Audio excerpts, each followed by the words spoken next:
அன்பானவர்களே, அன்பு வணக்கங்கள். ஒரு அன்பர் ஒரு கேள்வி கேட்டிருக்கிறார். குருஜி, கர்மா என்பது கடவுள் கொடுத்ததா என்று ஒரு கேள்வி கேட்டிருக்கிறார். முதல்ல கர்மா என்ன, விதி என்ன, வினை என்ன, சமஸ்காரங்கள் என்னென்ன, வாசனைகள், பதிவுகள், இதெல்லாம் ஒரே பேர் தான்.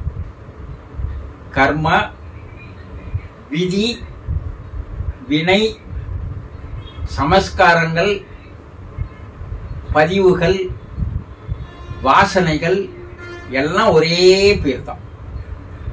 அதை பொதுவாக கர்மா என்று அழைக்கிறார்கள். இறைவன் கர்மாவை தருவதில்லை. அதை நல்லா நீங்க புரிஞ்சுக்கணும். வாழ்க்கையில் இறைவன் ஏன் கர்மாவை தருகிறான்? இந்த கர்மா என்பது பாவம் புண்ணியம் என்ற பதிவுகளுடைய தொகுப்பு, பெட்டகம். நீங்க செய்யற நல் செயல்கள், மனதில் நல்லதே நினைச்சீங்கன்னா, நல்லதே பேசுனீங்கன்னா, நல்லதே செய்தீங்கன்னா அது புண்ணியம். மனதில் தீயதையே எண்ணி, தீயதையே பேசி, தீயதையே செய்து வந்தீங்கன்னா அது பாவம். இது மூணு தான். மனம், வாக்கு, செயல். இது மூணு நீங்க எப்படி வைத்துக் கொள்கிறீர்களோ அதை பொறுத்து தான் இந்த பாவங்களும் புண்ணியங்களும் அதிகரிக்கிறது. அப்போ செய்யறது யாரு? நீங்க தானே. நினைக்கிறது யாரு? நீங்க தான். பேசுறது யாரு? நீங்க தான். செய்யறது யாரு? நீங்க தான். அப்போ நீங்கள் அல்லவா கர்மா என்ற ஒன்றை நீங்கள் சேர்த்துக்கிறீங்க. சமஸ்காரங்கள், பதிவுகளை நீங்க சேர்த்துக்கிறீங்க. இதுல எங்க கடவுள் உங்களுக்கு அது தர? நீ இப்படி செய்ப்பா, கடவுளை சொல்றான். இல்ல, உனக்கு கர்மாவை நான் தந்திருக்கிறேன், நீ வாழ்க்கை பூரா நீ கஷ்டப்பட்டு தான் ஆகணும், துன்பத்துல தான் இருக்கணும், கடவுளை சொல்றான் இல்லையே. அப்போ உங்களுக்கு அறிவு என்ற ஒன்று தரப்பட்டு இருக்கிறது. கடவுள் நான் சொல்றேன், நான் அறிவை தந்து விட்டேன். இந்த அறிவை நீ சரியான முறையில் பயன்படுத்தினால் இந்த கர்மாவை நீ சேர்த்துக் கொள்ளாமல் இருக்கலாம். உன்னுடைய விதியை நீ மாற்றிக்கொள்ளலாம். அதற்கு தான் மதி என்றது தரப்பட்டிருக்கிறது. விதியை மதியால் மாற்றலாம். இந்த பிறப்பு நீ எடுத்திருப்பது போன பிறப்பினுடைய கர்மாவனுடைய விளைவுகள் தான். போன பிறப்புல நீங்க என்ன பண்ணீங்க? இந்த கர்மாவை அதிகமா சேர்த்துக்கினீங்க. அப்போ அந்த கர்மா எவ்வளவு களவு இருக்குதோ அதை நீ கரைக்கின்ற வரை உனக்கு பிறவிகளை தருவதுதான் என்னுடைய வேலை, இல்லையா? அதை சஞ்சித கர்மா என்று சொல்லுவார்கள். போன பிறப்புல எல்லாம் நான் இந்த பிறப்பு எடுத்திருக்கிறது, நான் பணக்காரனா இருக்கிறேன், நான் அதிகமா படிச்சவனா இருக்கிறேன், நான் வசதியா இருக்கிறேன், எனக்கு கஷ்டம் என்பதே இல்லை சொல்றவங்க ஒரு சிலர். பிறந்தத்திலிருந்தே நான் கஷ்டத்தில் தான் இருக்கிறேன்.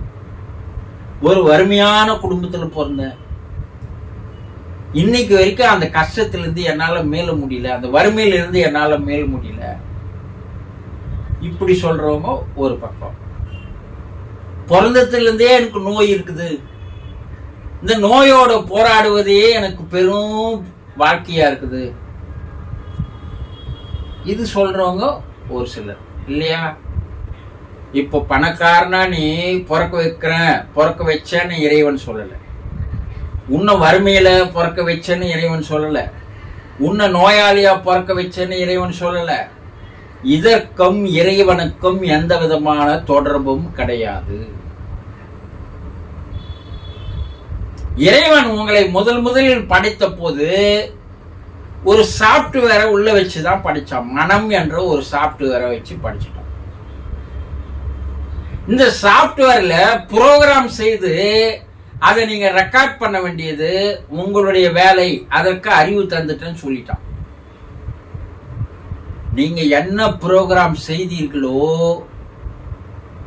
எதை நீங்கள் அதற்குள் பதிவு ஏற்றினீர்களோ, அதன்படித்தான் இப்போ உங்களுடைய மனமும் செயல்படுகிறது, வாழ்க்கையும் செயல்படுகிறது.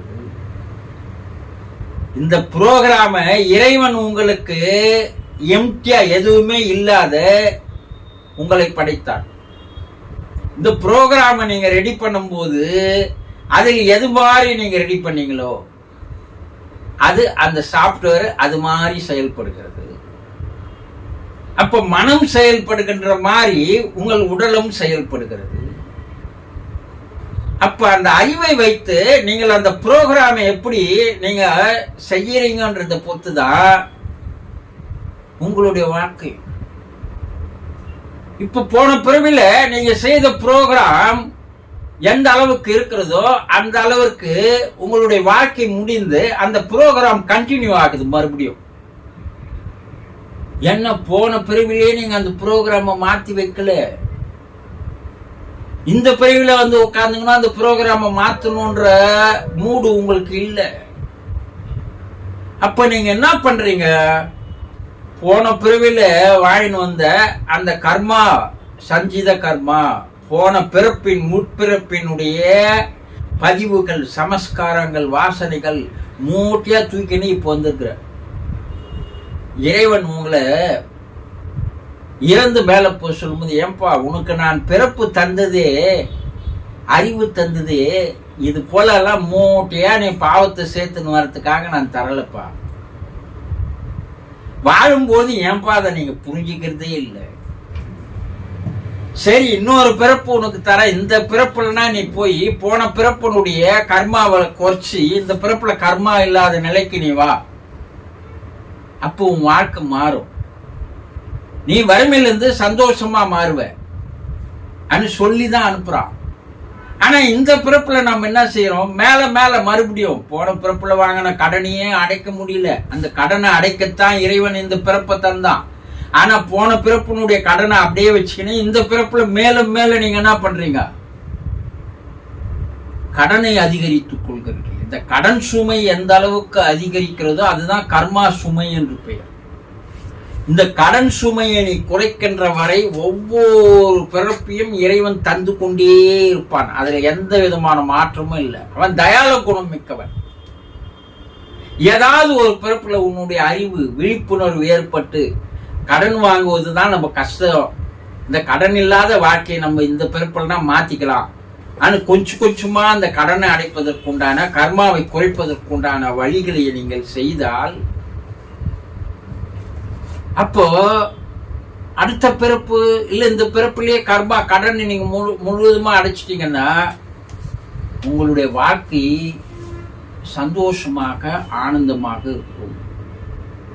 இப்ப கர்மா என்பதை நீங்கள் தான் தேடி ஓடி எடுத்து வந்து சேர்த்துக் கொள்கிறீர்களே தவிர இறைவன் தருவது அல்ல. அப்போ இருக்கின்ற கடனை, கர்மாவை கரைப்பதற்குண்டான வழிகளை இந்த பிறப்பிலாவது தயவு செய்து தேடுங்கள். அப்பதான் உங்களுடைய வாழ்க்கை சுபிட்சமாக மாறும், சந்தோஷமாக மாறும், ஆனந்தமாக மாறும். புரிந்து கொண்டீர்களா? சந்தோஷம்.